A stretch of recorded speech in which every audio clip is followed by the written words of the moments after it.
สบายดีและอย่างนี้ควบคุมน้ำหนักควบคุมหุมหางตัวเองแน่ก็ต้องได้หาข้อมูลละเอียดในการกินประโยชน์ดีๆต่างๆของอาหารเนาะเพราะว่าจะมาเน้นว่าควบคุมแต่บ่แม่นลด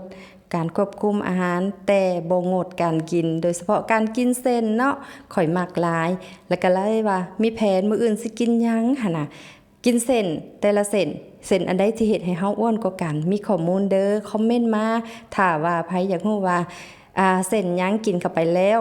มันจะได้รับแคลอรี่เท่าใดในปริมาณ100 กรัมคือกันเนาะคือเส้นข้าวปุ้นนี่ดีปริมาณแคลอรี่จะเท่ากับเส้นร่อนและก็อ่าในข้าวปุ้นหั่นน่ะจะมีน้ำหลายที่ปนกับแป้งเนาะกินแล้วเห็นให้บ่อ้วนแต่ถ้ากินคือข่อยนี่ก็บ่โอเคปานใดเด้อบ่ดีเนาะเพราะว่าน้ำต้มซุปกระดูกหมูที่แซ่บๆเครื่องในหมูที่ต้มพอดีอ่อนพอดีนัวคักเข้ากันกับเครื่องเคียงของข้าวปุ้นเครื่องในคักแซ่บถึกใจกินแบบนี้ก็บ่คักปานใดเด้อ